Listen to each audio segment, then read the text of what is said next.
اپنی زندگی میں اللہ کی مدد کی طرف بڑھیں، مالک کی مدد کا حصول اختیار کرنے کی کوشش کریں، اللہ کے ساتھ اپنے آپ کو جوڑیں۔ اگر اللہ کی مدد نصیب ہو، یہ جو ہم جتنا ڈرتے رہتے ہیں، سہمے رہتے ہیں، پریشان رہتے ہیں کوئی کیا کر دے گا، ہمارے ہاں نا ہر شعبے میں معاذ اللہ ایک مافیا ہے، الا ماشاءاللہ۔ وہ مافیا کہتا ہے میرے ساتھ ملو گے تو میں چلنے دوں گا، ورنہ میں نہیں چلنے دوں گا، مارکیٹ میں آ ہی نہیں سکتا فلانا بندہ، کیونکہ یہاں ہمارا قبضہ ہے۔ اور میرے بھائی پھر بہت سارے لوگ جن کی نیتیں اور ارادے بڑے اچھے ہوتے ہیں شروع میں، وہ بھی اس مافیا کا شکار ہو جاتے ہیں اور ان کے رنگ میں رنگ جاتے ہیں۔ یاد رکھنا، کسی شخص کی بلیک میلنگ کا کبھی شکار نہ ہونا، کبھی کسی کی میٹھی اور مسجع مکفہ باتوں کا شکار نہ ہونا۔ کوئی کیا کر سکتا ہے اگر اللہ مددگار ہو تو؟ جس کو رب کریم اٹھانا چاہے اسے کوئی گرا سکتا ہے؟ ہم یہ ڈرے ڈرے سہمے پریشان فیصلہ کرنے کی طاقت نہیں، مجھے چلنا چاہیے کہ نہیں، اٹھنا چاہیے کہ نہیں، کرنا چاہیے، اٹھ باندھ کمر کیوں ڈرتا ہے؟ پھر دیکھ خدا کیا کرتا ہے۔ حضرت عبداللہ ابن عباس فرماتے ہیں میرے نبی پاک علیہ السلام نے میری تربیت فرمائی، حضور نے میری تربیت فرمائی، اور محبوب پاک علیہ السلام نے فرمایا عبداللہ یاد رکھنا، یہ نوجوان دوست میری بات لکھ لیں، پریشان لوگ میری بات لکھ لیں، جن کے پاس قوت فیصلہ نہیں وہ اس بات کو لکھ لیں۔ حضرت عبداللہ ابن عباس فرماتے ہیں میرے نبی پاک علیہ السلام نے مجھ سے فرمایا تھا عبداللہ سن، اگر ساری دنیا مل کے تیرا کوئی نفع کرنا چاہے کر نہیں سکتی جب تک میرے رب کی رضا نہ ہو، اور فرمایا ساری دنیا مل کے تیرا کچھ بگاڑنا چاہے تو عبداللہ بگاڑ نہیں سکتی جب تک رب کریم کی حکمت کا تقاضا نہ ہو۔ لوگوں سے ڈرنا، لوگوں کی طرف دیکھنا، ماحول دیکھ کے اپنے راہ کا تعین کرنا، ہر بندے کے خیالات کے مطابق ڈھلنے کی کوشش کرنا، فلانا نہ ناراض ہو جائے، فلانا نہ ناراض ہو جائے، وہ جس نے ہونا ہو جائے، بس رب رسول ناراض نہ ہو۔ اپنی زندگی میں اپنے مالک کو مولا جان کے، بل اللہ مولاکم، اللہ تمہارا مولا ہے، وَهُوَ خَيْرُ النَّاصِرِينَ، وہ بہترین مددگار ہے۔ توجہ جب بھی کریں رب کی جانب کریں، اپنے دل کا قبلہ درست رکھیں، سوچوں کے زاویے سیدھے رکھیں۔ میرے بھائی مالک جب بندوبست کر دے نا، جب مالک بندوبست کر دے پھر ایسا بندوبست کرتا ہے کہ لوگوں کے پاس نا چارہ نہیں رہتا۔ حضرت مریم رضی اللہ تعالی عنہا پاک باز تھیں، مسجد میں رہی تھیں، پر مالک کی حکمت کے تقاضے بڑے عجیب ہیں نا۔ پھر جناب مریم کو اللہ تعالیٰ نے بغیر شوہر کے اولاد عطا کر دی۔ یہ بات ہی ایسی تھی، وہ کسی نے کہا تھا کہ مخلوق تو فنکار ہے اس درجہ کے پل بھر میں سنگے در کعبہ سے بھی اصنام تراشے، تم کون ہو کیا چیز ہے داغ کبابی، لوگوں نے تو مریم پہ بھی الزام تراشے۔ تو لوگوں نے کہا کدھر سے لے آئی بچہ، تیرا باپ تو ایسا نہیں تھا، کہاں سے لے آئی؟ اللہ کرے میں آپ کو سمجھا سکوں، ذرا اپنے آپ کو وہاں کھڑا کریں کہ ایک پاک باز عورت، پاک باپ کی بیٹی، طیب ماں کی بیٹی، اور اللہ کے گھر میں پرورش پانے والی خاتون، ایک وہ وقت اور ایک یہ وقت کہ اس عورت کو کٹہرے میں کھڑا کر کے پوچھا جا رہا ہے کہ معاذ اللہ تیری گود میں بچہ جائز نہیں ہے، کہاں سے لائی ہے؟ اب خود سے صفائیاں بندہ کتنی کو دے، کتنی کو وضاحتیں کرے۔ اور میں نے تو اپنی زندگی میں دیکھا ہے زیادہ وضاحت دینے والے کو بھی لوگ جھوٹا سمجھنے لگ جاتے ہیں، زیادہ وضاحت دینے پر بھی لوگ کمزوری کا اظہار سمجھتے ہیں کہ کمزور پڑ گیا۔ آپ صلح کی کوشش کرتے ہیں، سامنے والا بزدل سمجھ لیتا ہے، زیادہ وضاحتیں بھی کمزور کر دیتی ہیں۔ اب حضرت مریم کو کٹہرے میں کھڑا کر کے کہا بچہ کس کا ہے؟ تو پھر خدا بندوبست جب کرے، اللہ جب مددگار ہو، تو پھر حضرت مریم کی گواہی درختوں سے نہیں دلوائی، اس نے پتوں سے نہیں دلوائی، پھر فرشتے نہیں بھیجے۔ حضرت مریم کہنے لگی مجھ سے نہ پوچھو، وہ جو پنگوڑے میں ہے اسی سے پوچھ لو، ان سے پوچھو نا، وہ کون ہے پوچھ لو، ان سے کر لو سوال۔ انہوں نے کہا پنگوڑے میں چند دنوں کا بچہ یہ جواب دے گا؟ مددگار تھا رب، ان کی برات کا اعلان کرنا تھا مالک نے، اور جب مالک اعلان کر دے، جب مالک تیری صفائی دینا چاہے، جب مالک تجھے دنیا کے سامنے نکھارنا چاہے، تو پنگوڑے میں لیٹے حضرت عیسیٰ بول کے کہنے لگے انی عبداللہ آتانی الکتاب، فرمایا میں اللہ کا بندہ ہوں، رب نے مجھے کتاب عطا کر کے نبی بنا کے دنیا میں بھیجا ہے، میں اللہ کا بندہ ہوں، کتاب لے کے آیا ہوں، نبی بن کے آیا ہوں۔ پھر پنگوڑے سے اعلان ہو گیا، پھر بچہ بول پڑا۔ اور یہ ایک دفعہ نہیں بات ہوئی، یہ بنی اسرائیل میں ایک جریج نام کے شخص بھی تھے جو نماز پڑھ رہے تھے، بعض نے لکھا ہے نفل نماز تھی، اماں نے پکارا تو آئے نہیں، تو ماں کے منہ سے نکل گیا تو اتنی دیر تک مرے گا نہیں جب تک کسی بے حیا عورت کا منہ نہ دیکھ لے۔ تو وہ عبادت گزار تھے، لیکن لوگوں نے ان کی عبادت، ریاضت، پرہیزگاری کو نہیں دیکھا، بس ایک عورت کو بھیج کے الزام لگوا دیا۔ وہ عورت آیا جایا کرتی تھی، اب آ جاتی ہیں عورتیں، مسئلہ پوچھنے کی نیت سے بھی آ جاتی ہیں۔ ماحول میں کچھ جگہ ایسی بھی ہیں جہاں عورتیں دم کرانے کے بہانے آ جاتی ہیں۔ وہ خاتون آتی جاتی تھی اس خانقاہ پہ، آستانے پہ، یہ بخاری میں موجود ہے۔ پھر اس نے کہا میری گود میں جو بچہ ہے یہ انہی کا ہے۔ مجھے بتائیں کیسے بندہ وضاحت دے؟ حالات خراب ہو گئے، لوگ کٹیا جلانے لگے، ماحول اور طرح کا بن گیا۔ میرے نبی پاک علیہ الصلوۃ والسلام فرماتے ہیں پھر اس رب کے بندے نے کہا مالک تو کریم ہے، تیری مشیت کا تقاضا آیا جو میری ماں نے جملے بولے تھے، پر اب میں وضاحت دینے کے قابل نہیں رہا، اب تو ہی کرم کرے گا تو دروازہ کھلے گا۔ تو وہ چند دنوں کا بچہ پنگوڑے میں بول کے کہنے لگا میں اس درویش کا نہیں، میں تو فلانے چرواہے کا بچہ ہوں، وہ جو بکریاں چراتا ہے۔ رب کی مدد کو پکاریں، اپنے ساتھ اپنے مالک کی مدد کو شامل کریں، تھوڑے رزق پر بھی گزارا اچھا ہونے لگ جائے گا۔ سارے لوگ آپ کو گرانے کی تدبیریں کر رہے ہوں گے اور مالک آپ کو عزتیں عطا فرما دے گا، اس کی بارگاہ سے حکمت کا تقاضا اور ہو جائے گا۔ ہم نے ساری زندگی لوگوں کو راضی کرنے میں گزار دی، ساری زندگی بڑھاپا آ گیا بچوں کو پالتے، اور بچوں نے آخری عمر میں کہہ دیا ابا اگر کوئی ڈھب کا کام کر لیتے تو آج ہمارے دن بھی پھر نہ جاتے۔ ساری زندگی گزار دی بہن بھائیوں کو راضی کرنے میں، ساری زندگی گزار دی ذمہ داریاں اٹھانے میں، ان کو 99 دفعہ دیا، ایک دفعہ نہیں دیا تو انہوں نے کہہ دیا تو نے تو کبھی دیا ہی نہیں، تو تھا ہی نہیں۔ ساری زندگی محلے داروں، علاقے والوں کو راضی کرنے میں گزار دی۔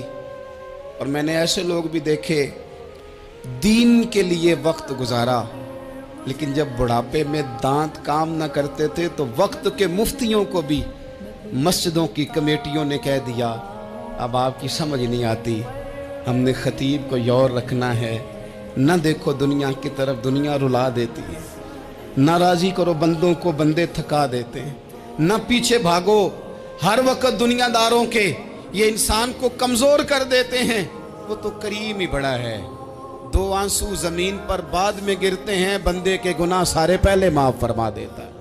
اللہ کی مدد کا حصول، اپنے مالک کی مدد کی طرف بڑھنا، آپ کو بدر کی جنگ بھی یہی درس دے گی، آپ کو احد کا میدان بھی یہی سبق دے گا، فتح مکہ بھی یہی سبق دے گا۔ میرے دوستو جب رب مدد فرمائے، جب اللہ مددگار بنے، دوستوں سے ایک بات اکثر کرتا ہوں، میں کہتا ہوں کہ جتنے درد سے آپ امیر کو اپنی کہانی سناتے ہیں نا، اور جس طرح آپ کے آنسو بات کرنے سے پہلے گر جاتے ہیں کہ غریب ہیں، بچیاں ہیں، کاروبار نہیں، او میرے سنگیو، اس سے آدھے آنسو اپنے رب کی بارگاہ میں بکھیرو، اس کے حضور عرض گزار ہو جاؤ، اس سے طلب کرو۔